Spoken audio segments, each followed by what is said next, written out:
أعوذ بالله من الشيطان الرجيم بسم الله الرحمن الرحيم الحمد لله والصلاة والسلام على محمد رسول الله وعلى آله الأطهار وصحبه الأبرار رب اشرح لي صدري ويسر لي أمري واحلل عقدة من لساني يفقهوا قولي يا الله يا رب العالمين إياك نعبد وإياك نستعين لا علم لنا إلا ما علمتنا إنك أنت العليم الحكيم ونعترف بقلة العلم يا عليم يا علام الغيوب آمين آمين. أيا فتقول منا أنكرمه أنبيكم ما تقول لونندو أنبيا فانيني parce que anw ta ye tiɲɛ mana kɛ yɔrɔ min na an b'a fɔ ala yɛrɛ b'a fɛ min ka fɔ an b'o fɔ mais partout b'a fɛ min ka fɔ o de bɛ fɔla fan bɛɛ n'i bɛ kadiriya kɛnɛ kan min ka di bolo i b'o dama de fɔ n'i bɛ tijaniya kɛnɛ kan n'i bɛ siaw ka kɛnɛ kan n'i bɛ sunamɔgɔw ka kɛnɛ kan min ka di i b'o de fɔ an ka ɲɛnamaya ma taa o fɛ fɛnw b'o yafa ɲin'aw fɛ ala min ka di ala ye ala ta an b'o de fɔ ayiwa n'a fɔra kadiriya tijaniya naqshabandiyaw bɛ yen budishiyaw bɛ yen tijaniyaw bɛ yen taasiraw ka ca a bɛɛ lajɛlen ye taasira ɲuman ye a bɛɛ tɛ ala ko taasira ye wa ka mɔgɔ se ala ma de don mais n'i y'a yɛlɛma ka mɔgɔ lase i yɛrɛ ma o de ye tiɲɛli ye o de ye ala tana ye taasira ko kɛra o de ye bi in na tariqa ila Allah mais sisan a kɛra tariqa ila sheikh ha baara ka gɛlɛn dɛ a fɔ ka gɛlɛn dɛ donc an ka mawdu fɛn dama de bɛ yen n'an bɛ a ɲin'aw fɛ n'an bɛ se ka kuma min kan a la fɔlɔfɔlɔ ye min ɲɛ fɔlɔ ye ka kuma Alahu yɛrɛ kan an bɛ batu in bɛɛ kɛra masa min ye o ala yɛrɛ an bɛ a lɔn wala an t'a lɔn ala ye mun de ye ne bolo i denw k'i ma baba don o don i bɛ taa misiri la don o don ala ko kuma bi kuma ɲɛ ala yɛrɛ kan ne ko ala yɛrɛ ye jɔn de ye kuma ɲɛ kan de o bɛ yen n'o bɔra ye komi an bɛ kadiriya kɛnɛ de kan ko de Sheikh Abdul Qadir al-Jailani ale ka tariqa zikuru gundo est-ce que a lɔnnen bɛ parce que a ye tariqa zikuru di mɔgɔw ma mais zikuru in gundo jumɛnw de b'a la et puis a bɔra min o fana ye kumaba ye dɛ n'i y'o de lɔ i bɛ sheikhu place lɔ sisan a ye zikuru min d'i ma n'i y'o gundo lɔn e yɛrɛ bɛ sɔrɔ k'a lɔ ale yɛrɛ jɔn ye sisan olu fana bɛ yen sabanan n'o ye tafsiriw ye tafsiriw tɛntɛli an bɛ kan k'o damina tafsirikɛla bɛɛ ka kan ka siran ka jɔrɔ mɔgɔ mɔgɔ bɛ farinya k'i kun lɔn ala ka kumakan kɔrɔ k'i b'a kɔrɔfɔ mɔgɔw ye k'a damina ne la an bɛɛ kan ka jɔrɔ mun na n'i filila k'a fɔ ala ko ta k'a sɔrɔ a m'a fɔ tan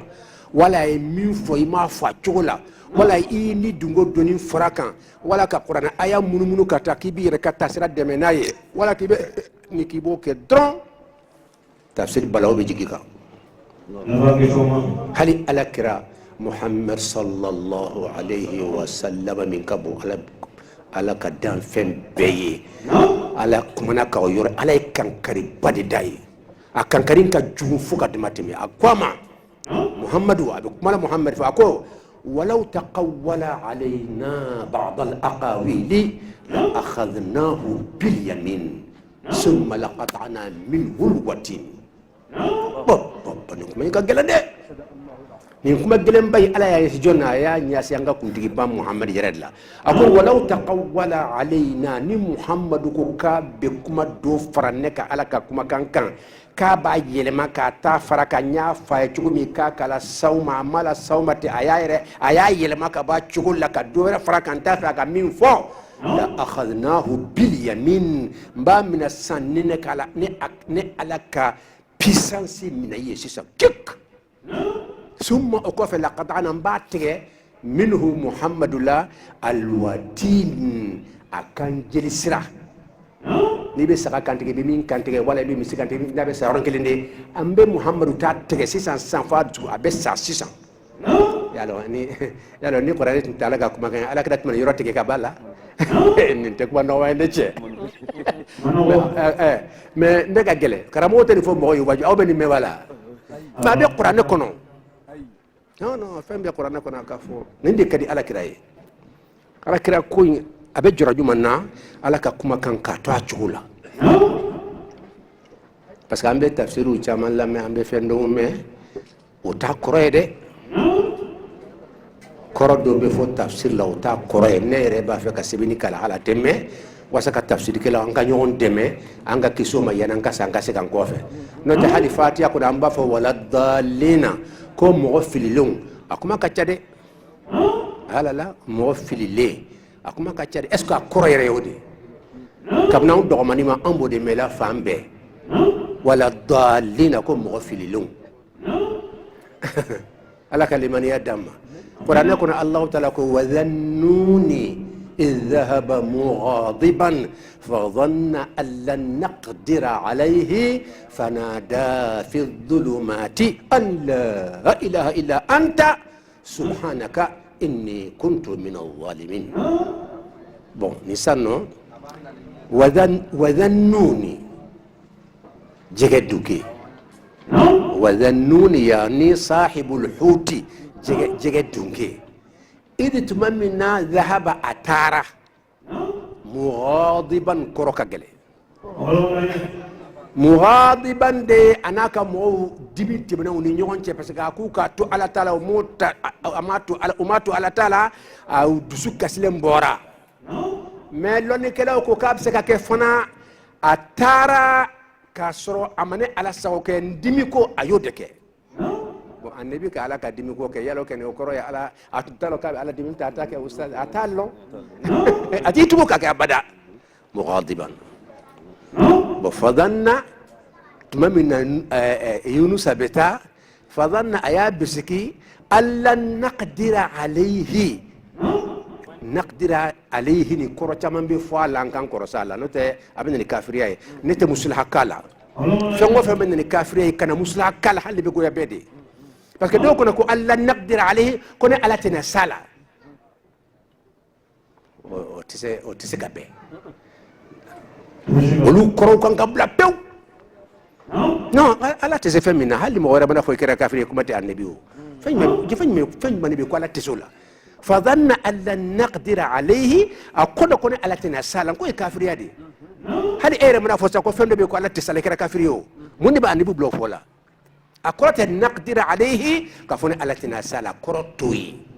na korokora ya betake ko jugu bade ya bena ke kafriya de bo muslahate fanfe mo ko se kafriya ma fatigi fanfe bido jahannam ko na fatigi hanna mandai parce que filido be ke akanno mais filim be mo ko yera ke kafriya kan ga korosola de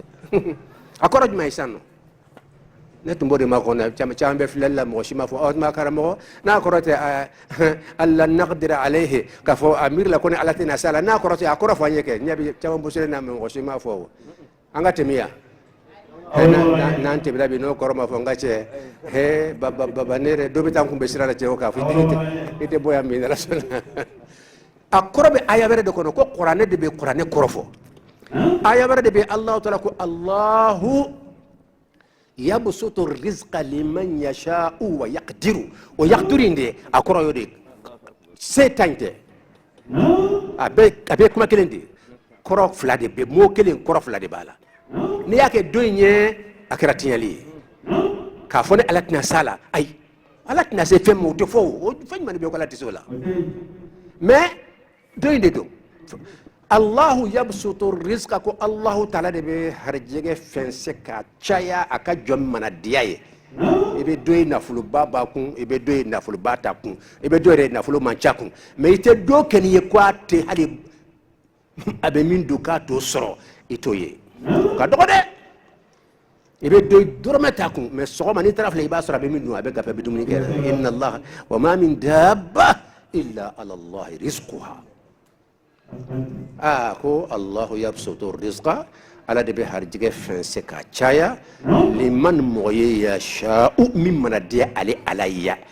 abake na ma dia ya be jala na dira ba dinima me e ko da kaya dimma ko de kada yawa ai ala kira jana fulo lawo o ka gwaye de wa ala kira na fulo tigitin do ala kira tumbe telefona tesro tumbe tamro jala ni tatma kaya ta ko ambe lamo ko telefona e kambala kira ko ngache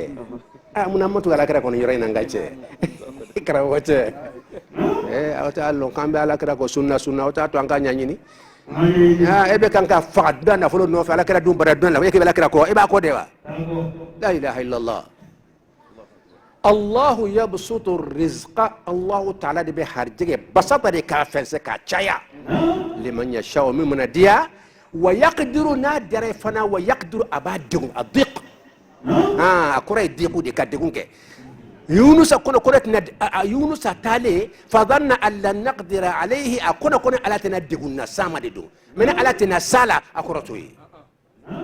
amirila kono ala tana degun sama ألا نقدر عليه ألا نضيق عليه من درون بانك سني يورينا قرانه يردا مان كو سلا بانچرو boy kabna do bani ma mbin me ro chamanti donc an kan korsi asira sanga qur'ane tente ala kalimani adam aflana wala fatiha mbankono anda sunitle yoro do ba ko nga nyani de yoro do ba ko nga nyani de ko bismillahir rahmanir rahim bi ha na fara kata bi fe afante tu afa uraina bi doron kan na bala no bi ba fama ko ba ul bidaya kuma nuqtatu ba il basmalatil mutalsama باطنية النقطة باء البسملة المطلسمة باء البداية باء التوسل باء السر المكنون point de do kalifu jodron point ka jugoro pourquoi point mata sans fait pourquoi point na kametani fe ba fa kam halanta soro fo ala kalimani ya daman ko sunyati ni rafam yarawa wadhannuni jega dunke no yunusa do biye no ko mini filla choko yunusa tewa idhhaba mughadiban fa dhanna ayabisiki alla naqdira alayhi kafana alatika aya ko rafanyeke amir la kone alatina mungala degun wala ode kronika korosama ka degun sama me kafana alatina sala no man korosla doron o ka jum fuka dematini ala ka demadam bon ni ambe se ko surunyate ni nan nyon na o ka cha anyon na o ka cha qur'an ko no kosobe ala ka ambela jilen kanda kan korosi qur'an la karamo ka kan kasirai kan nyama ya ko na femi nye katimi fembe ka wodi qur'an yi fen kelen pembe dugukolo min kampini ala ne ayaka hina bo fambe ya famu meni sira mahina ko tala kati toy wo qur'ane de ayaka hina bo yorobe me yoro kelen be ko ni sira qur'ane ma hina ko tala kati toy parce que ako kayo garantie de inna nahnu nazzalna dhikra wa inna lahu lahafizun garantie de do hal ni yakkan ikisira ya bunya ikisira ni ya karan sali kono halli ta korolo be baraji soro do ba foko no kono kuma kurai halli ta korolo halli ni ta korolo ale te karan sali kono koro kama o ay qur'an te karan sali kono koro kama do ba fo ma karama be karamundi kama hakilla do go fo ne ka wajuli be tanda amba tlade de be kisi kala melike ne ka meto de ambe yogon jabide do kila make karamo ba wira sigilen floye ala kalima ya dama ni qur'an te karan sali kono akoro kama be ka munde kama sisan ala kalima ya dama qur'an be karan sali kono ya qur'an e kararo flay ya kararo flay ne te wajuli kila sanwa nde qur'an karana wa bon yoro ina qur'an te karana yoro kama abe karami kama san wode akora kama isesa wode filan fulo de keneka sisa ka fo mo ya ala kota kira kota e ka me ka fo jaganti ala kota de lonka to atala akon kan nintunka to ninde wajuli kene de kan qur'an kunye wasaka ala ka yamar lase mo ma akoro ka fo mo wi mo ka baraka na akoro ye wode wajuli kene ye mais sali konnadu sali konna wajuli yoro de ya sali konna te wajuli yoro ye ake ninke ninto utale ale tay minye kombe na qur'ane karam biniyati ta'abbudi ke Allah ta'ala batu ika kuma kan karani de mode ke sray kati ala fe kan so do ila kan son ka kon jon ka jonya la kan yira doya ka buya bi dima ki ka kuma kan ke sray kati Allah ta'ala fe ay ni ngani adin de to ko batu be de kan ngani ibe qur'ane min karana akoroy ninde ye ta'abbud iyyaka na'budu ambe de batu ni qur'ane karani ye qur'ane juma ira ka kuma kan namba fe ka sima ambe sima ni ka kuma kan de anika kuma anika ito harama dembe sira fen tama kata Allah ta'ala fe sira de tewa abe fama al wasail aw ma Allah ta'ala mamna Allah ta'ala dunada aya ere jati dugu ala ere jati dugu lende do ala jati dugu lendu anta lon bamanan kan namba fa and abi yoro mina anta lon ala ka yafa on hadi yoro o manga fo alama nka fo ala be yorina bamanan kan nan ken bafo mais ni ala be yafa ma no ta hadi yoro manga fo alama on de be yoro kono ala te yoro kono ninka bo akilima akara sawi suna mo do yoro ko ni yo fo ko re ko alate ni ko alate yoro kono o ko re ko alate olu bulo ko su de mo chama bo de kanko ki ko man ko fo parce que ni ko alate yoro ken kono ko re ka te inde parce que fembe be yoro do de kono ambe ni jabe choko de sisa ngaje sigile me jabe dike tawo ba sigile fleke jabu so jasina olu yo de fo suna mo chama ni inde fo ko ashariya mun ko ala te yoro kono mala yukuma ni famu ko ala te fen kono quoi parce que ni ken be ibe ke sanfla la wali be ke duguba wali be ke yewdi ko me ka fate yoro shi ko ko de ko ala te ni yafle ba ku ye nyere fo tewa taranga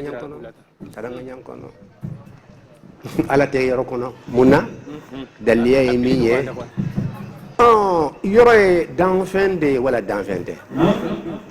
question bien de d'enfant de wala d'enfant te aw ko ci ko di karamo d'enfant de wala d'enfant te espace d'enfant de wala d'enfant te ambe yoro munun kono espace d'enfant de wala d'enfant te ambe kamini ko d'enfant o kore est-ce atumbe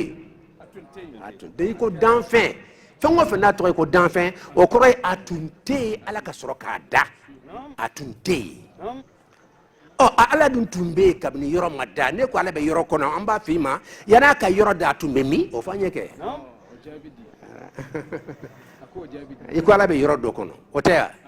nati sanfe ana yemfa o teya o amma bawma an ko ibe yoro mi ko ala bo kono o yoro ere d'enfant wala d'enfant e ko d'enfant do koro ni ko d'enfant do o koro atuntedi atuntende ala kilim pede tumbe espace te sanfela te dugumala te yemfete lagamsate dimasite foi te akabu akilima kabo folima ko al batiniya al awwaliya ha al ahadiya huwa al awwal wal akhir wal anta zahir foya nibi kuma laka batin ka zahir bibla يبقى فهو الأول والآخر والباطن كلام الله سيقول من دافع يقولوا بقى كلامه على كلمة يادم بالظاهر نيوفو إبرا باطن يكون ده لا نيجي ظاهر فدرون إبرا باطن يكون إننا كنكا حكي لانتم أمبكم مجمع نكونا كافو على تيروكونو beso no mama ala te yoro kono be sonoma mais ni sɔrɔ ka preuve jumɛn preuve de b'an bɔ ɲɔgɔn na o ni mɔgɔ min ko e sɔnna ma i ka preuve jumɛn jumɛn i b'a fɔ parce que yɔrɔ ye danfɛn de o kɔrɔ y'a tun tɛ yen ala dun tun bɛ yen kabini yɔrɔ ma da ala bɛ yen yanni yɔrɔ ka da ni ko ala bɛ yɔrɔ de kɔnɔ yan'a ka yɔrɔ da tun bɛ min diaba barakallah hada huwa allah masa in lɔn ka gɛlɛn dɛ nin de ka gɛlɛn diinɛ kuma bɛɛ a ye nin kɛ a ye nin ko a ye sali a ye sun a ye jaka bɔ a ye jɛnɛya dabila a ye suɲɛliw dabila nin bɛɛ ka jɔ fɔlɔ min bɛɛ kɛ ala min kama o yɛrɛ ye jɔn ye fɔlɔ an k'o lɔn fɔlɔ nin bɛɛ bɛ kɛ ala dɔ de o tɛ ala de ye wa n'a bɛ kɛ ala ye an ka ala yɛrɛ lɔn fɔlɔ marifatullah man huwa allah allah allah la ilaha illallah Allah a y'a fɔ Allah a fɔli ka d'a ye fo ka dama tɛmɛ mais n'i m'a fɔ d'a ye fo i y'a fɔ Allah Allah Allah Allah Allah Allah Allah Allah Allah nin ka d'a ye nin ka bɔ sankolo ye a ka bɔ dugukolo ye ismullahil a'zam tɔgɔ belebele tɔgɔ bɛɛ fana ba tɔgɔ si tɛ i bɛ se k'i kunkolo kɔrɔta Alahu da fɛ ayi hali hayyun qayyum tɛ yala o b'a fɔ ma ko ismullahil a'zam ko la tɔgɔ min ka bɔ tɔgɔ bɛɛ a man bɔ Alahu ye mais n'ale fana kumana ale b'a fɔ ne y'a ye ne ko n ka bɔ tɔgɔ bɛɛ ye ko parce que i bɛ Alahu min ma ko ye ne de ye o ale fana b'i jaabi o la ne y'a ye n ka bɔ a bɛɛ ye e bɛ Alahu ma ala ka limaniya d'an ma ala lɔn Alahu taala y'i to a ka dogolenya kɔnɔ danfɛnw tun tɛ espace tun tɛ o faamuyara a kelen pe de tun bɛ yen a nana danfɛnw da question bɛ yan ala kelen pe de tun bɛ yen munna a ma to a ka kelenya kɔnɔ ale de tun bɛ yen kudayi a mako tɛ danfɛn bɔli la kelen pe de tun bɛ yen sanfɛla tɛ yen dugumala tɛ yen foyi tɛ yen malikiya tɛ yen jinɛ tɛ yen fɔɲɔ tɛ yen baji tɛ yen yiri tɛ yen yɔrɔ yɛrɛ foyi de tɛ yen a kelen pe de tun bɛ yen n'a jɛra a bɛ to kɔnɔ kudayi ɲɛnafin t'a la ɲɛnafin t'a la ɲɛnafin t'a la dara la hali sisan a n'an tɛ ɲɔgɔn kan a t'a fɛ ka don ani danfɛnw tɛ se ka don ɲɔgɔn kan abada ayi an bɛ sigi ka gun ɲɔgɔn kan taa jɔn ye ayi ala filɛ an fana filɛ tiɲɛ tɛ o ye tajalli de ye o y'a ka tajalli de ye bon mɔgɔw b'a kɔnɔ ko tajalli nin ko y'a yɛrɛ de ye quoi a bɛ se ka na kuma i fɛ sisan nɔ e t'a kɔnɔ ko ala yɛrɛ jati dɔn wa non non non non a bɛ na kuma i fɛ sisan ka jɔnni a kumana Musa fɛ tasuma bangelen bɛ yiriju la Musa ye su fɛ a ye kuru ye yelen bɛ yen Musa ko a muso n'a ka denbaya ma a ye makɔnɔ n bɛ taa nin kuru nin filɛ nɛnɛ ka bon a bɛ se ka kɛ n bɛ tasuma sɔrɔ ka na an b'an ja tasuma la yaga tasuma gansan tɛ il faut que kuma ka kɛ ala de kan an ka ala yɛrɛ lɔn fɔlɔ o de ye haqiqaw ka haqiqa ye ala k'an bɛɛ lajɛlen kan da mais Ibrahim Musa taamara ala ka limaniya d'an ma Allah Musa a bɔtɔ Madian a n'a muso n'a ka denbaya k'u bɛ segin ka taa Egypte n'o ye Misra ye su kɔnɔ nɛnɛ ka bon Musa ye kuru janba dɔ ye a ɲɛ bɛ yelen na Musa taamara a k'a muso ma a ye makɔnɔ yan a ko a bɛ se ka kɛ n bɛ kibariya sɔrɔ ye aw n bɛ tasuma dɔ sɔrɔ ka na n'o ye k'o mɛnɛ an na jaw la yaga tasuma gansan tɛ karamɔgɔ an balimaw ala ko tasuma ko b'a la ala ko lumière ko b'a la nɔɔrɔ ko b'a la n'i b'a fɛ ka ala ɲini dɔrɔn i hakili to fɛn saba kɔ tasuma ko karamɔgɔ cɛ tasuma ko bɛ ala ko la tasuma ko bɛ ala ko la kɔrɔ de b'a la dɛ n'i bɛna tasuma kɔnɔ a bɛ kɛ cogo di a b'i jeni a bɛ n wɛrɛ kɛ tuguni a b'i jeni jeni a fɔ ma nɔgɔ a tɛ jeni dɔrɔn dɛ a b'i yɛlɛma de k'i k'a yɛrɛ dɔ ye tasuma kɛ n'i y'a minɛ sisan fɛn fɛn donn'a la wala a yɛrɛ mana don fɛn fɛn na k'i jeni dɔrɔn tɛ dɛ a b'i bɔ i ka a b'i yɛlɛma net k'i k'ale tasuma dɔ de ye kuma ba ye wala to waliyu bamnu be taku be ta ala kula fu be tanyefe do kuma be tlawla fu ba fu ko yantara do ala jatila no kare ka ko banade ka ko banala kaliman yadam aflana min ka giri tasuma way jumanye an-nur ay ala lon lame Allahu nurus samawati wal ard imay abe kum ayre be kuma noro kasani kuma jugu bili pade mo se ka kuma nyofo ko Allahu qur'an ayaw ayane ala yadam ne Allahu ye ani kuma ani ayato tekeleni ayya yukrasi fambe ala ko afala yatadabbaruna alqur'ana am ala qulubin aqfaluha ayaw ay ma ayatul kursi damna yiwa Allahu la ilaha illa huwa alhayyul qayyum إذا غلبنا وهو العلي العظيم على تقودد آيات النور لا أكو الله نور السماوات والأرض مثل نوره كمشكاة فيها مصباح المصباح في زجاجة الزجاجة كأنها كوكب دردي يوقد من شجرة مباركة زيتونة نير أو يفهم أنك تنيفة بس كه مو كم بفو كتنغا كمان نفهمه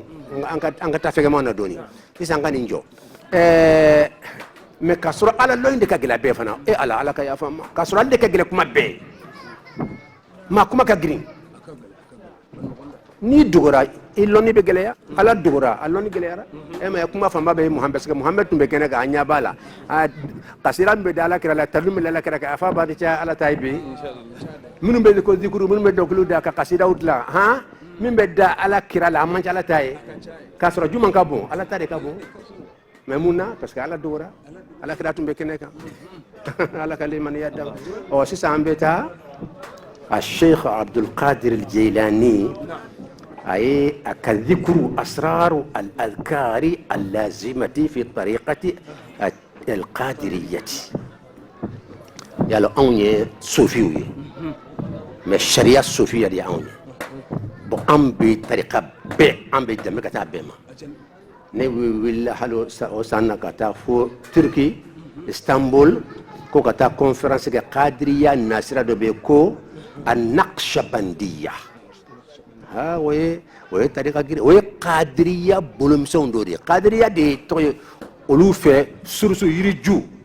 بو بولمسون منو بورا وي دي طريقة جاما نبدنا كنا بس سرسو دي قادرية نيما تاما إتا كلام ني دنا ابن كوري هو كنا كسرو ني تامرا فهم بكوفة ده نقشبندية نتارا كتابة كونفرنسي antara uyanga konferensi ke الشيخ عبد الأحد وباكم كان إمام الرباني السرهندي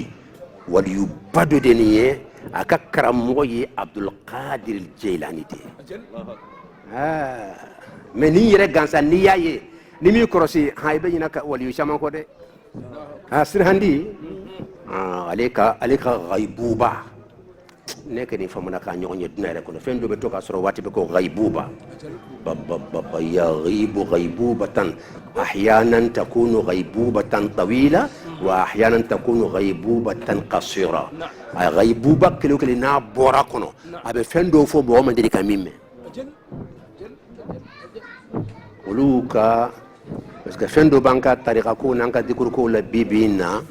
ambanta ke dro ka dikur ke sogoma ke me ura fe ninja tena ka ke sogoma amba ke do kuna ko de sufiya ye kwa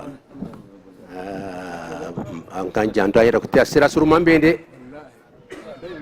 sira suruman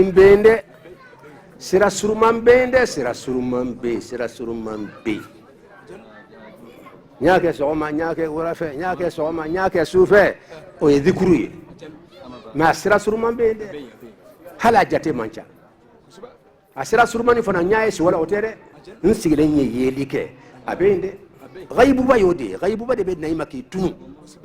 ibe tuni te mo shetu ni ibe ti rasul alamu de ko ibe femere de ye li nyaale nya bala li nya to nya bala way haqiqat ne amba kalama kujugu haqiqatan nya tatbiqu ka kira kelen tefla te sabab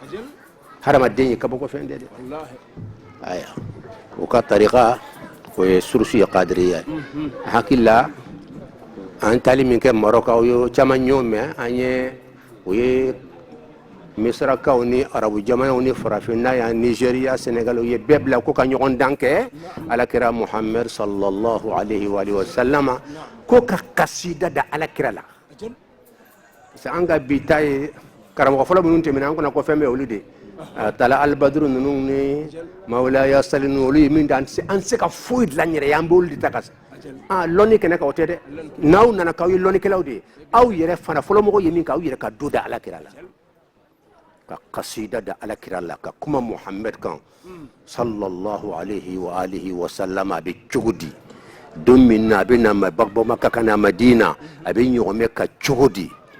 dolokiba fasɔn jumɛn tun b'a kan na jalamugu jumɛn de tun b'a kunkolo la hayiba belebele bonsi belebele nɔrɔ belebele a bɛ ɲɔgɔmɛ k'a bɛ kan ka don dugu kɔnɔ bɛɛ b'a fɛ na jigin yan na jigin ne kan ka jigin ne kan alakira ko hey dugu mɔgɔw a ye sabali fa innaha ma'amura ni ɲɔgɔmɛ ni yamarlen don a kan ka jigin yɔrɔ min na ala y'a fɔ a ye ka ban a y'a to yan ka taa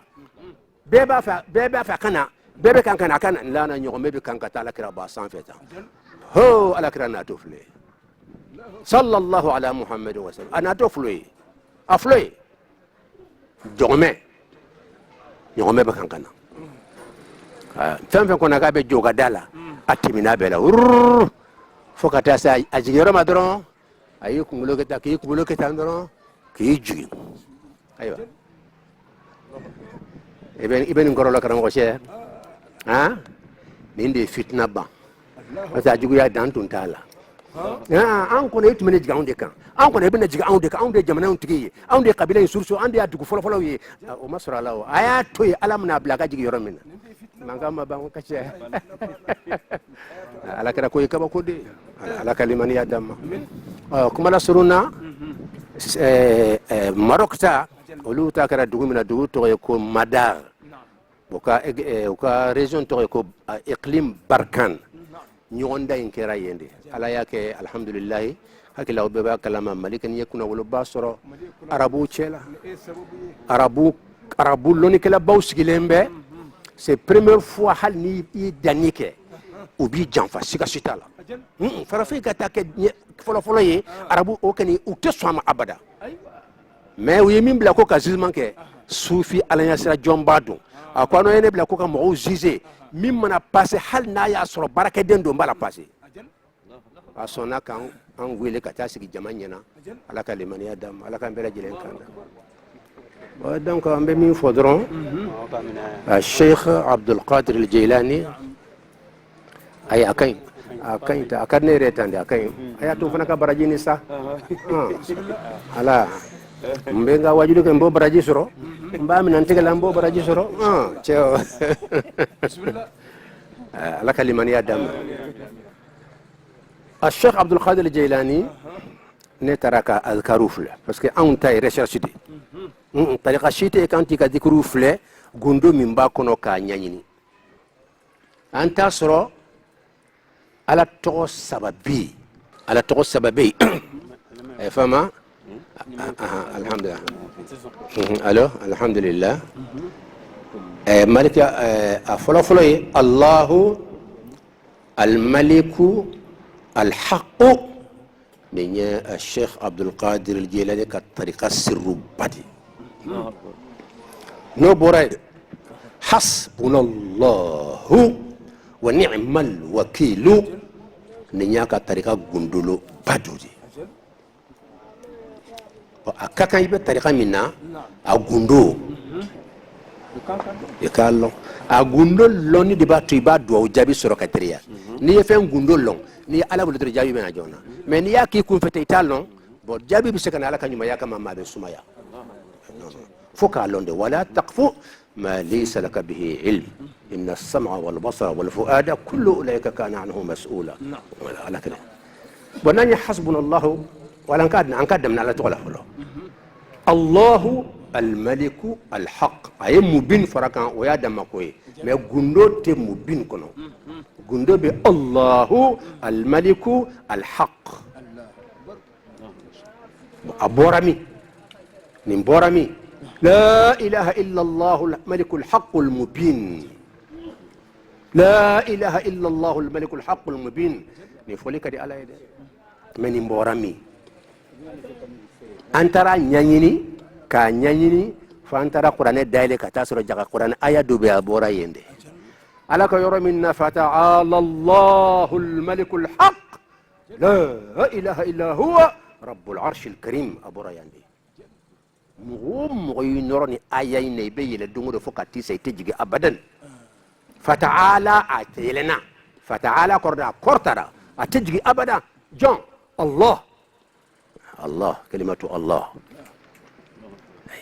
الملك روا عليك غريم مالكوي ملك كغريم مالكوي ملك ويم مساي مالك ويتغي تغي نين فين تغي وي مالكوي نين دوغين تغي وي مالكوي من ملك وي اتغي كتلان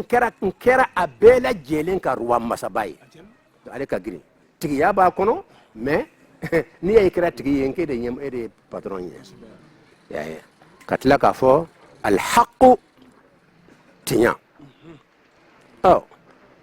ala lonna baw chamambe ala weliku al haqq di ama ya fo awal yubado beno kumat la parce que ni problème be wal yubado soro fembe ko fana o no dona noro kono dron noro bamina mbe kuma koro fo lo nin tala opya kali jigin ka fana doni fo fana wala yani era kelen kase na sira fana ba kali jigi jona e ben gori donc fata'ala ala taqsaba allah الملك الحق أنت راسرو أبي حروف النورانية دي كرامو دبي كلنتي نتوى سبعين أبا جدا حديثة قرآن كنا أني عرب كنا أبا جدا يمغاني سجندي تناني وينورو يه تناني ويدبي ني حرفو الله الملك الحق حرفو نو أبي نورو دلا أكلن تلا كود دبي حرفو كلمة لا pourquoi bien pourquoi cheikhu yin to sabayinta hanya be fendo de lawo aba fa ka tariqa mo be direct ika se ala fi ikado aljanna kono tede aljanna keni hakilla o keni o soro o be soro ni mi o islam ya dronde e ka ke islam ya dron o bi do aljanna kono ki kista sumama tariqate willa aljanna don kama de ni min korna kala willa kama ama tariqa famu tariqa mala wuli pour ka do aljanna wala ka kista sumama ni ba fe ka do aljanna ka ki sasma ma kesla me nyuma abana me tariqa yuma nye ay tariqa ye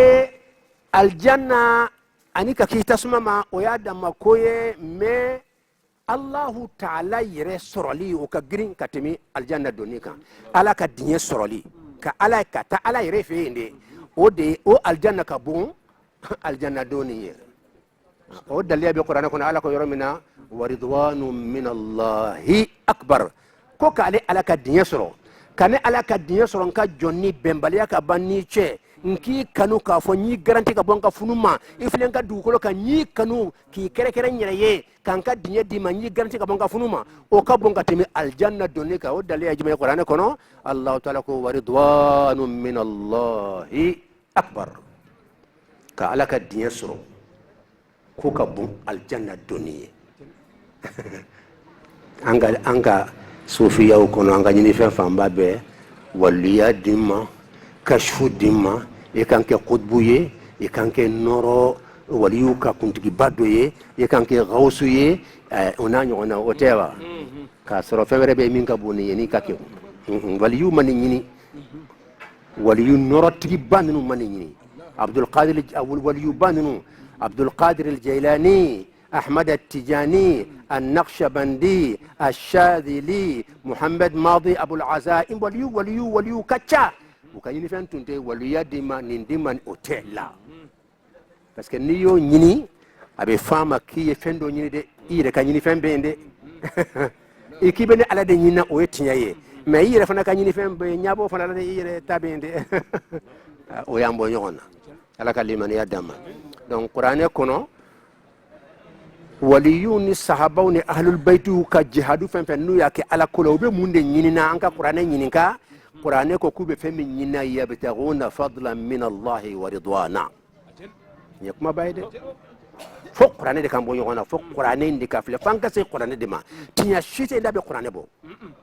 yaye ala yɛrɛ kumana muhammad kan ana ka sahabaw kan u bɛ fɛn min ɲinina fana ka kumaw fana kan ala ko muhammadur rasulullah والذين معه أشداء على الكفار رحماء بينهم تراهم ركعا سجدا يبتغون فضلا من الله ورضوانا وبين ديننا وليو بين دين كان ديني يكدوا به على يكجندما يبتغون فضلا من الله ورضوانا سيماهم في وجوههم من اثر السجود ذلك مثلهم في التوراة ومثلهم في الانجيل على كلمه يدهم دونك ولي كونو كروسيتو امبي فمو نينا مونغا بوابي نعم ebe korosita la ibala wele be munde nyina nga cheni yanga ankara mo chaman do ni khalwala kana nyini kalike ba fi masache do kama mba feka place soro nga chode don wala mbe na fulo wala ananyo ko naw me awliya tumbe do sokono wolu yi ko ala yare de nyini bon uyi ala soro do na fulo ben na kan yira do mati ni ala soro yefem be soro ni ala soro yefem be soro على كلمة يدم دونك الشيخ عبد القادر الجيلاني أكاد طريقة اسمه باس سبا نوي الله الملك الحق أبو آية جمعنا فتعالى الله الملك الحق لا إله إلا هو لا إله إلا هو ني أيود بلا ما دامنا نقول لا إله إلا الله الملك الحق المبين أبورا أيين لا إله إلا الله الملك لا إله إلا الله فلما أبورا أيين لبن لا كل لا إله إلا هو ولا لا إله إلا الله أيوب لا يفرق ملك الحق لك أقول لا إله إلا الله الملك الحق المبين مبين يكو كاتي كنكا كنا بودولا كاتي كنكا أيوب فراغا على كاتو أنك دوميوكا أفلنا حسبنا الله ونعم الوكيل ni ayani wallahi ne reddi la kanyere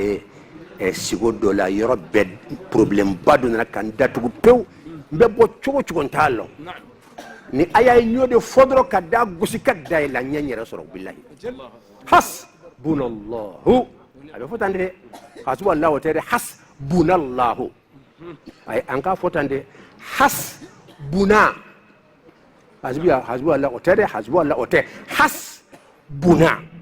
allahu wala hasbunallahu jaga subhanallah de alike lende do ni gundo bayde subhanallah kelende wodi hasbunallahu ye a harfu beka ka femma fraka femma bala ayajate ay bigu taw ka jate subhanallahi wa harfu de wodi ila baraka ke hasbuna allahu ay bikita jona sa ko sagan de mena soro nyado ay bikita jona ko ajate harfu werata kono ni harfu ko subhanallahi harfu wode be hasbunallahu kono wa hasbunallahu fana harfu wode be subhanallahi kono aya jate jona pour ka tafa ko dugure fillah wala ka tafa ay mi fotnyate ya flewa aban sere do fleni am hakka moy jasodo wala aya sibe wala hasbunallahu subhanallah ade do shika shita ya siriya ka ba bon nim gundoni munde ya to sheikh abdul qadir jilay taradluni na subhanallah hakili manere ya famu sisao sani ka hasbunallah damnao e kan ga damna jumanye utere ajabike na so ne ka kuma famira sisa sani ka fo hasbunallah wa ni'mal wakil sani ka soma folo e kan ka munde blanye eko subhanallah otere wodi ato nya fokanya subhanallah otere subhanallah te subhanallah dedo ayato anka harfu fokanya ikafen chama be ala tajabi foite ima karan ima idona le kunfete wadi ato ala ko qur'an ko no وذروا الذين يدعون من دون وذروا الذين يلحدون في اسمائه ay motoe munu munne kun jeng ka bo sawabaka ala to photo ka defo kala aka jugu foka de matimi subhanallahi ote subhanallahi ote subhanallahi of n'i y'a fɔ tan dɔrɔn a bɛ komi i ye mobili bulon bɛɛ digi ka bɛɛ bila place la a bɛɛ donna sisan n'o tɛ n'a jiginna dɔrɔn bulon tɛ don hali mobili bulon n'i k'i b'a don n'a jiginna dɔrɔn a tɛ don voilà donc hasbunallahu wa ni'mal wakil bon k'a sɔrɔ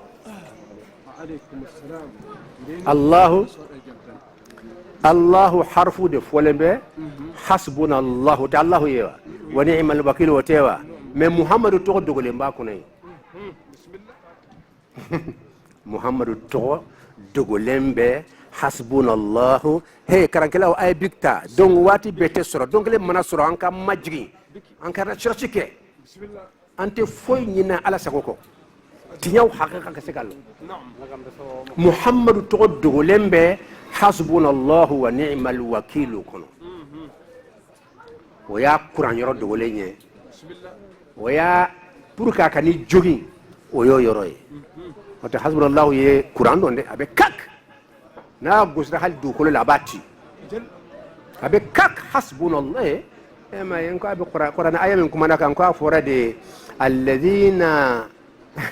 قال لهم الناس إن الناس قد جمعوا لكم فاخشوهم فزادهم إيمانا وقالوا حسبنا الله ونعم الوكيل فانقلبوا بنعمة من الله وفضل لم يمسسهم سوء واتبعوا رضوان الله إلى آخر الآية لك لمن يدعم بوسيسا بيكو تراوا آية دامنا كلمة من باكونا كلمة حرف فلو أنا لبان كلمة وكلمة حرف فلو أنا حرف لبان كلمة وكلمة حسبنا وحرف فلو تحايوا اللبان تألف يوا الله وحرف فلو يجمع يوا تألف يوا اللبان يجمع يه آية دافوسا هو توا أيوا ونعمة ودمنا يجمع توايوا نعمة لبان تميمو يوا الوكيل ودمنا تألف يوا اللبان تلوي لامو يوا وهندو جتابي بي كونونتو أني فلاما بي كونونتو فلا حساب الجمل لود محمد تنيا ولا تنيا هك أي كلكة أي جتة ما في أكسره ينقالوا كوا سيرة كأننا كوا يا سيرة أوا كرام أبان تونغا دوكا بيكتا كا سيرة فنا كاريره بيكتا مقبلين وا ها جاي سيرة ها حس بنا الله ونعم الوكيل donc ni aya ni kabako ale kelimpe conférence bi se ka kelimpe ka nani a kelimpe kan hasbuna ira koro ibe ala to wele ya jate wa na jate abenama hasbuna ha na alif الله ألف ها أيوة أنا ونعم الوكيل ونعم آخر ميم الوكيل وكيل لم نيا هندو جت سبب بي كونتاني فلما سيكا كنتو لا سان تلا لا مناو هل ناو ما سوني كن ما فونتي بس كن تلا لا منا ولا ولا لا شك فيه بون أسرار لا شك فيه هي غندو بيندي aw may hasbunallahu pes fem ga jugun ama fi ka qur'ana be korolon me be ibi siga ala nyakoro ka fem fo ala ni mo korolon i jalakira o doron ken ni ibi siga ala nyakoro ka min fo korolon hasbunallahu wa ni'mal wakil wa koro hasbuna ay ambo ka ban ibi kuma ala defe ni ko hasbuna doron itle direct ka ta ala maka fo yanti ala hasbuna ay ambo ka ban jonya ambo ka ban allah emin to allah fi ibe mlay diskunna mami bafo hasbuna ayambo kaban e bambo minu metala jotugo fo tawye inya bana ante ta jotugo fe ki jigila masacho ka inya bana alaw ambe tu fe wa e bambo hasbuna ayambo kaban allah masamento ala wa ni'ma tare anyana kosbe fo ka sa danna alwakilu ma min ala kara mo min ka wakilu yi wakilu de ijigi semeyoro ibika koto mimbolo abiko misani bena furuke itika koto wakili bolowa orbe ka furuko nyana bowa wakil de ibika ko beto mimbolo aba nyana bo ne taye alade ebe ne boka bayde ben ka ko nyana bo bagaye akora ninde ben di blade skuna afortumala has bunallahu wa ni'mal wakil waliyubadu be ko shadili alayni ayayi nyanyini ka nyanyini kosobe fay kitabu dala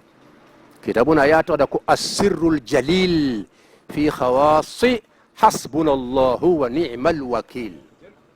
ndoyin ka din kitabun to kata da ka do me ni yeni ndale basro ja hasbunallahu bi abkabako munun ga be fewmi alla isika dala kabo ke abadan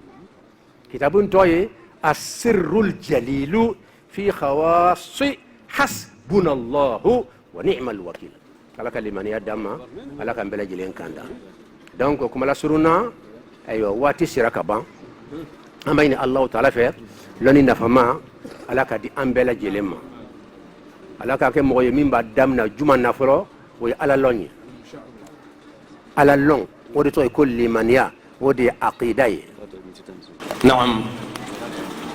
alhamdulillah an karmo ba min nyebe ba dombe islam ya bloka min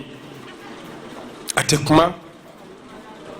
ko a hakilla be hadama de doka ale deme ala deme nen ko ale magoto la fiu ni ya deme ya ala de deme note ale jigi dalenti ka deme ka da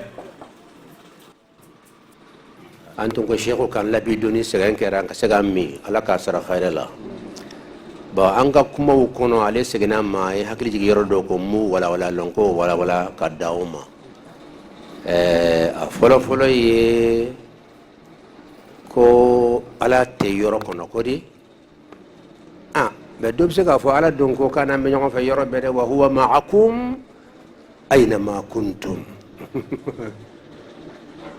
ala ko manake yoro nawbe nyon fa aya bare be ay may karam waccer bu tan no nin to ngulay min mani wala bi he ala kalimani ya dama aya bare be ala ko aina ma tuwallu aw man nyasi yoro wayro fa thamma wajhu allah alaka ala ya nyada be ma fo ala nyada be nin ko alaka ala ya nyada be ala kalimani ya dama parce que ni fen damira ka ta'ala ma o koro yani harama de unta bo nyona ni ko nyaada dron ni mi cross ni ma fo ala ya nyaada dron ni ko ala nyaada mo te nyaada berlo mo nyaada be ci ba ko no wala fana be tende wada to karamu kan cross de ni ko ala nyaada mo te do mo be do berlo nyaada la mo kle bitam ngo wa kle te nyaada inde ko tenda fulani yak se fulani no jaga ba so nyoko de ba ala nyaada be tande wala bana mo ko nawo no du nani ko ne kera kafiri de yikadire be tnyana.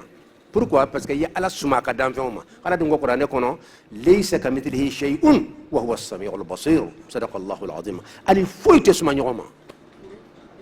Donc problème sur là. Bon c'est ça Allah nanga ke nyoma fait wa huwa ma'akum aina ma kuntum. Sanurihim ayatina fil afaq wa fi anfusihim hatta yatabayyana lahum annahu al-haqq. Ma yahqqu inde Sheikh Abdul Qadir nur haqqula. Kalimatu haqq haqq ha femba kono de emay adamnati haywa anga hayun kayum ba kono ka dawma wa wala ngate mede hay juma damnay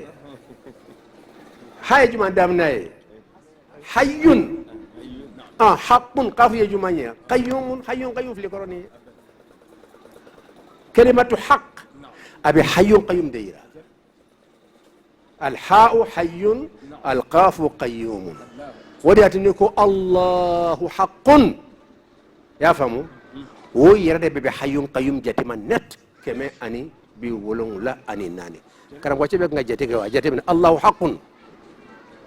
فتعالى الله الملك الحق يا يسا فند بي اندي الله حق جولي هندو جاتي بي ورون ور اني بي اني كما اني سغو جولي bi woron woro jate niyo fara bi woron woro niyo fara keme ani senka obebe jolima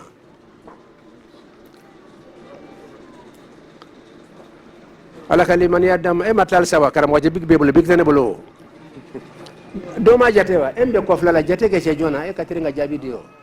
allah haqun yajuli atebe hayu qayminde mama allah jate bi woron woro aya jate ke bawna ganna bi woron woro niyo fara keme ni senkan haqu ye keme ni seginde الله يبيورن وراي بيورن يوفر كمن سيغا وجوليه كمن بيولو انني او جاتي جمعه كرام وچو ne hay ni jete jole o ta hayyun qayyum jete dewa karamo bawo kemani bi wala annani o ta hayyun qayyum jete dewa o fona sonna sisan nim bede be ni kelima nun kono e na ko ngaddo fraka mba fraka sam wati sira ala kalima ni adam e donc Allah ta'ala a fora sa bisa ga bangambe anya fawye nko aye nabillahi Musa kuma nyonya ka tasma bange yiri jula mankam bora tasma yorla ma fo tasma inde ala yiri la mankam bora tasma yorla ka fo Musa ma ikhla'na alayka innaka bilwadil muqaddas tuwa wa ana akhtartuka fastami' lima yuha innani ana Allah la ilaha illa ana fa'budni wa aqimis salata li dhikri على كوني كبرت كليا عندي في موسى فخلعنا عليك يكسم برف لا بويسنا ها وكرو لدب ياي طريقه ولا كوكا شيخ ميا اسرسو دودي نيني من بي على كو يريلا على ربي بونيا من على كو يريلا يبو فنا بونيا على بونيا لي كما يرى بونيا لي كما تي على فخلعنا عليك السمبرف لا بويسنا ledin dilla ka me tele kunturu la yan ani radio la yan ko ala kira talifu Allah ta'ala fi kaya sura ala bi ala arshika ka be ala ko Muhammadu ma sambara ni ba kibe sambara bo kana bo yele ni ka sambara ye ne re ka tapi kanya et puis quoi na ratuni ko ye ala embrancher min bebe fofu jamana yin kono ya dunya wuli kuma do bebe tlaka de mo te foy fala nun te fo abada alama kabini ko wala be fendo kan folo a sigile mbaka danger nana parce que isigile me femme kan niyo cheka bu koro viu binido ni du ko do niyo cheka bangoro sanno ambe beta fo yokoro vu ka be halaki ala te fenka ka be sigaka kano fala ma kursi fola me korta kan sigile nyono de ka be sigaka tan wasi'a kursiyuhu samawati wal arda foka ala long ala long de ka gele kuma be ala donc Allah ta'ala bi to akam masayabani kono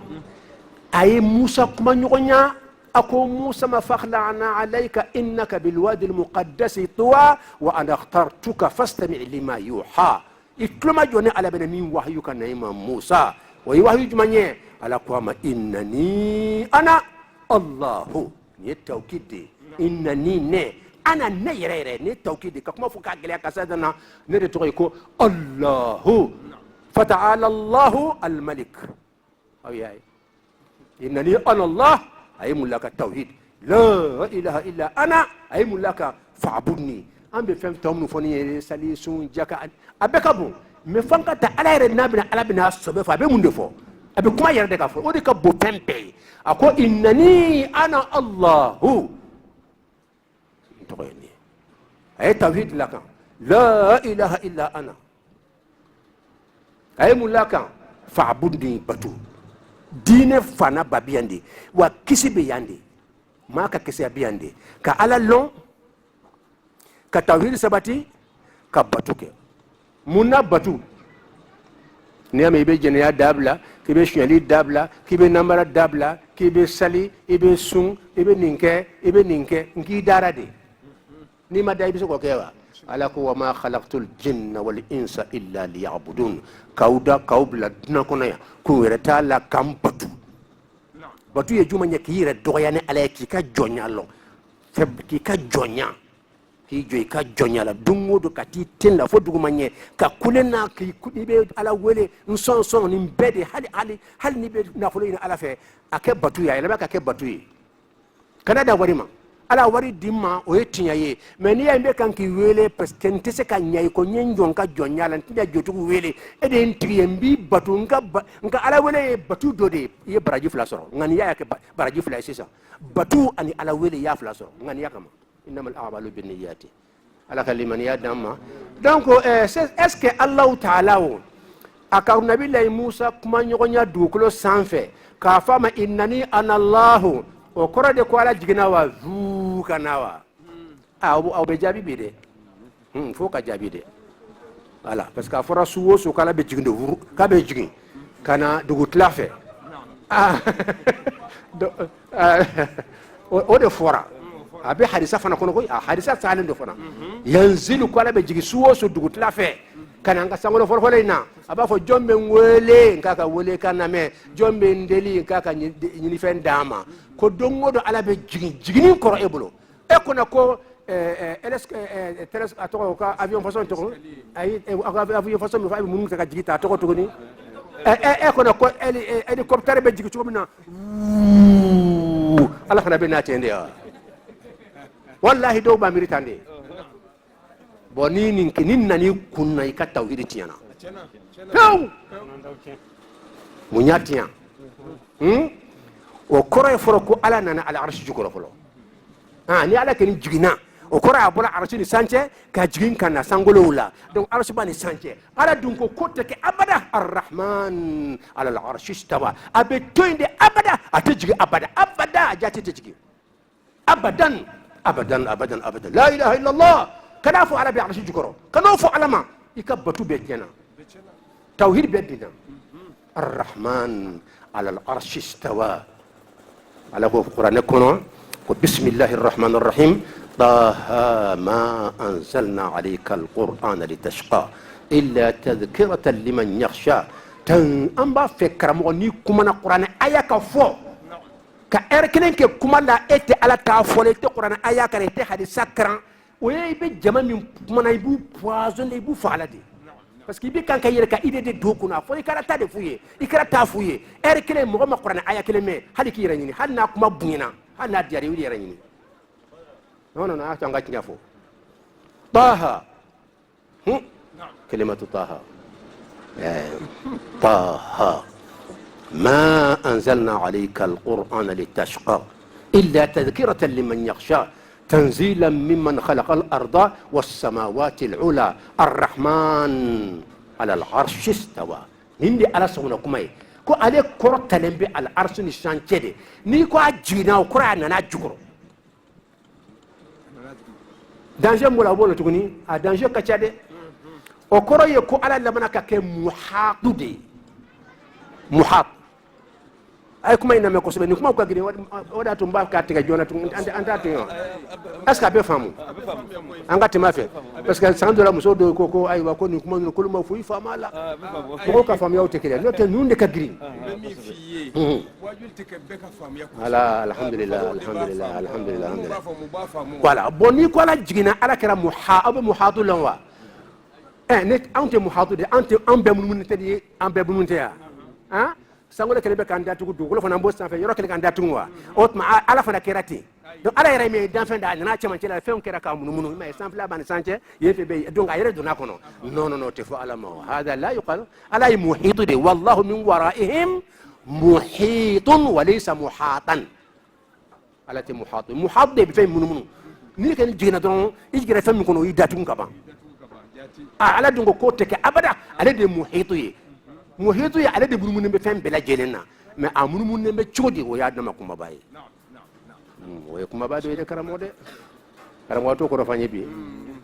amma ala ko ka alle muhitu wallahu ala min waraihim o kofe muhitun amurumune ndo mo be dum balo murumune ye ninde ye otuma jogo mondo fana be tande ala kelembe ka amurumune wa ba fa ko de fanye wa ne dugu de talon والله ألا بكم أي متوني من ورائهم وكفى محيط كو على منمنندو يعني عالم بدان فين بفلنيه على كلمة كابين منمنو أكما يرود أكرا يوديوا ولا أكرا توي أيان دمان كاكرا نتا أكرا لون كرامو أيان دمان ni fana foni ka kelene ka fo dan fين befleniye على كلمة كا منمنو he oye kuma ide donc jaga no de dum ala ko yoro mina ayna matu wallu fa tham wajhullah aw mano masi aw nyasirolo ala ka ala nyaada be ana kera munumuni abe fambe o na ken kera munumuni e nyasi info abe itara info na fora ni fe fleni am munumuni metan itara tan afembe itara yefe abo fembe inana abe inana itara sanfe abe itara yoro abe ayna matu wallu est ce que akoro yo de nyingal de don ne ma fa akoro de wede ngo est ce que akoro de wewa ayande men gase ka akoro lo bon inde to ko ala lo ma'rifatullah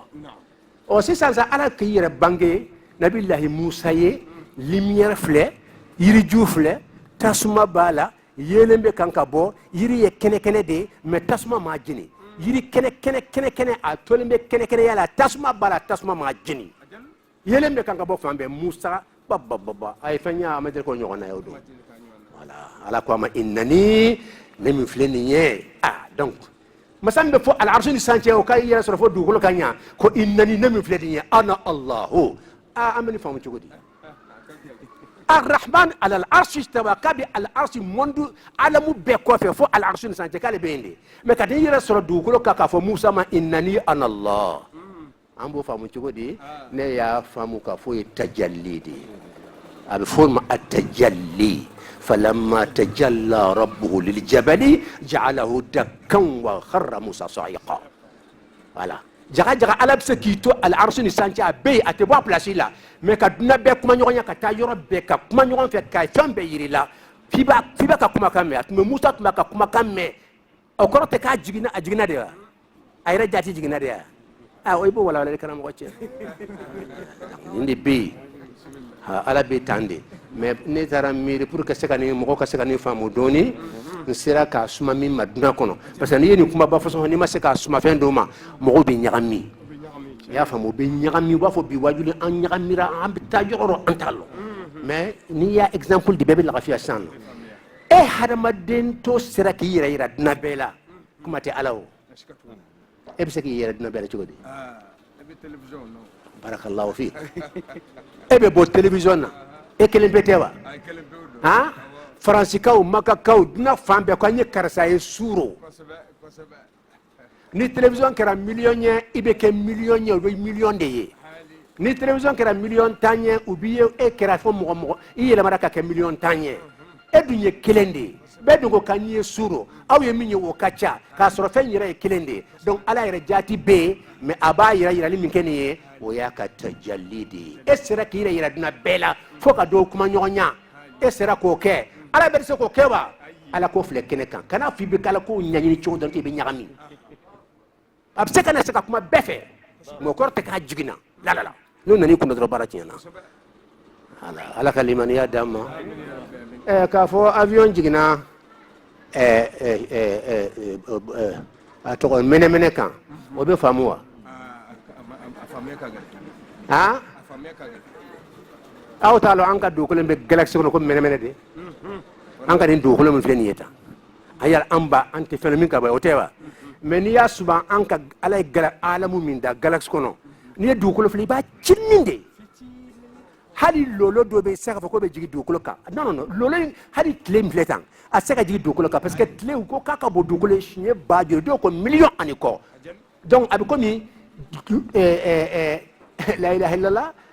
dugukolo min filɛ nin ye a bɛ komi nin dɔgɔmanin cinni n'i y'a fili sisan nin kɛnɛ ba in kan sisan tile ka bon dugukolo ye o cogo de la tile min fana kunna n'a b'a fɔ a dɔgɔmanin folo ye ne b'a kɔnɔ ko dugukolo in ka bɔ ye o tɛ ye wa an ɲa y'a janfa de mɔgɔ ɲa b'i janfa la de an bɛ dugukolo belebele ye an b'a kɔnɔ ko ka bɔ tile ye ko tile dɔgɔmanin folo o t'o ye wa k'a sɔrɔ an ka dugukolo bɛɛ i b'a fili tile kan a bɛ komi n'i ye nin fili kɛnɛba tɔ ye o de ye tile ye tile ka bɔ an ka dugukolo ye pewu aka demseni tinno do de do bon non haqiqa ko nga son ala kalimani ya damma akili ka kuma kono mayro nyuma jabi sanno parce que mba fa kuma wala de ka fo allah taala atanka mondo kono andu betila ka benanka abina ko nyoy anka mondo kono namo wala o de flaka tajalli ayra jati tena ayra jati te jing mais aka tajalli de bena o pisan de balu ko tajalli o da nani ro so fo do ka kuma musa fe mais ala kira tale a fe fo sana fo fana tara so yetugunu o ya kuma nyonya yetuguni do ya kuma nyonya do kulo sanfɛ do tara kuma nyonya fa yere fe jonka bo min tara wa muhammad ala kira na lew yayinika ko har ra'ayta rabbaka abu dharr ko ala kira eske ya ala rewa ala kira ko ma ra'aytu nuran hadisa kono nurun anna arahu ala kira jugnin kana sahaba de ko abu dharr ako har ra'ayta rabbaka yali muhammad itali ala fe ya alaywa aba fe ala kira ka jabidi an be daba yo la ko be ala yamba la ira mawla an be kay kati malakira kan an tala kira ira la me folo o min tara e ma bodu ko kan folo e ko ala e ma bo dugolo kan folo ngache hal ni do e ko fa san ko jonde italo ke ay be ala ye ni mimi ko fa ba lawa ay be ala ye chudi e ma seki yere ye harama dembe ta sate yanye yang e be sekaye yang fo ka ti saitaye ite yanye hali jaitaye kunya ala ye e ma seki yere ye wa haraba din tinyaro ye nyuma ye o ta niye o ta amewa est ce que be amiye nye amye bi jaga ne yere jaga jamanjanyo wala surumando wala kabon wala ka doya haraba din tinyaro nyuma o te amde wa o te ni de wa fare ko lentede na fare ko karamo dugure fare ko lentede ndi ni be kuma la sisa flalim be kala sa jomba kala anta ko ko nyate wa nyate kuma bodo bi yangoyi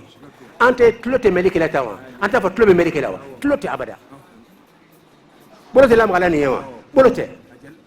konna mina hadi jilim be sirkile ni fonyo nunu dina kilini anta ko ani shite fen kelen de beni be kala to ko ar-ruh wa yasalunaka anir ruhi qul ar-ruhu min amri rabbi wa ma utitum min al-ilmi illa qalilan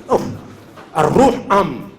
babba tanazzalu al-malaikatu war-ruh chamba ke jibril ye kasro absaka ke jibril absaka femere na'am ahlul baytuka al-manbadu bi o kom malikiya bil badu tugulimbe ala bulu to ko ruhu woni jibril de kelenye mais ambe min lo ya way jibril de tafsir be famba be ko jibril kasro ahlul bayt ja'far as-sadiq alaykum malikiya bil badu tugulimbe ala bulu yenno mata haqiqa lon atajin abada fo lailatul qadri jonta yi ñay ala de balo ar-ruh nan tarab sa kanya ko nyak sete yeli kila nina billa kata bi kuma kan akuma te chaya ko date kuma la mimbe kuma la obe klote meli kila amo presuman di mimma aw maye ko karsani ani bora dron nyak sebe to bosule ate yeli ga tungwa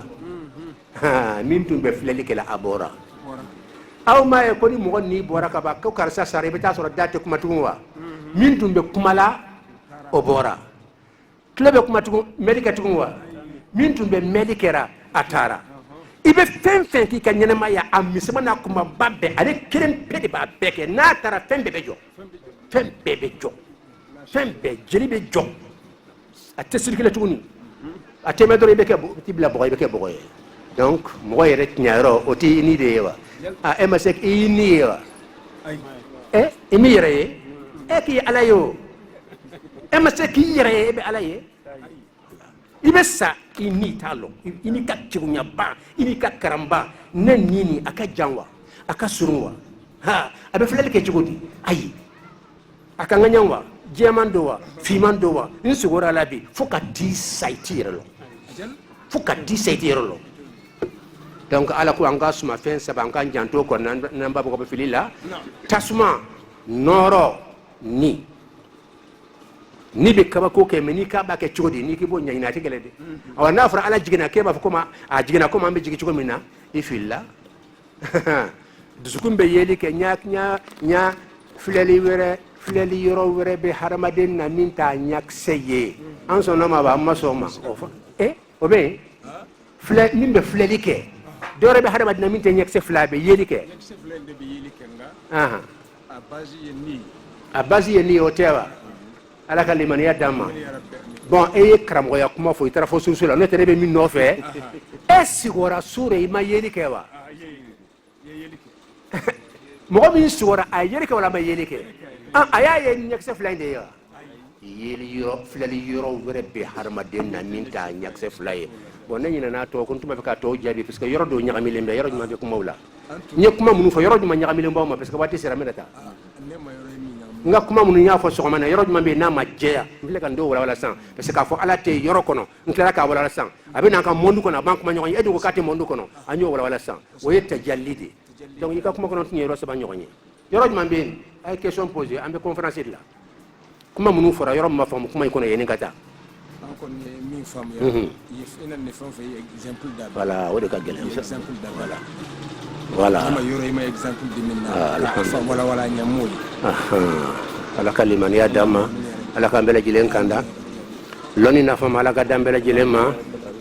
ala kan deme kanke ala lon nawye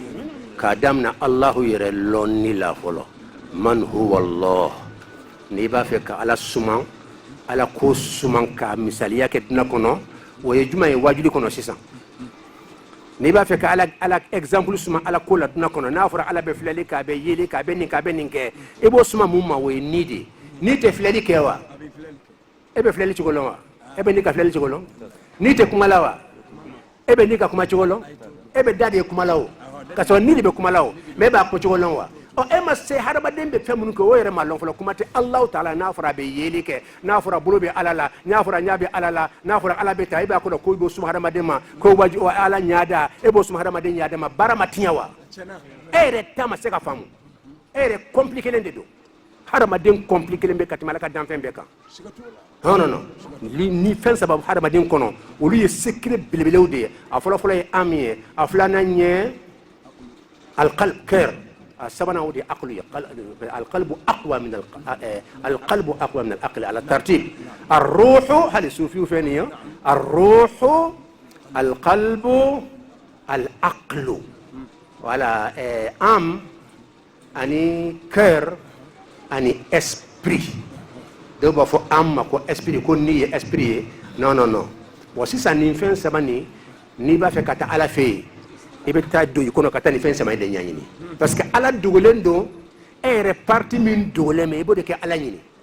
ha kenen kan ko sa ibo nyini kenen kan way bon sibe tande merci ko kuma de bolo mina bolo jiginde ka kene ga soni tle kenen o teo ni ala nyini do ibe ni bede jofolo ibe do yire kono fen sama ye ka to nyanyini kere yere koro e manye amiye munde ye hakili ye munde ye abe utiliser chogodi ko kara obe kara damade ni yo kara dongo de bi rasul ala fi allahumma salli ala muhammadin wa sallam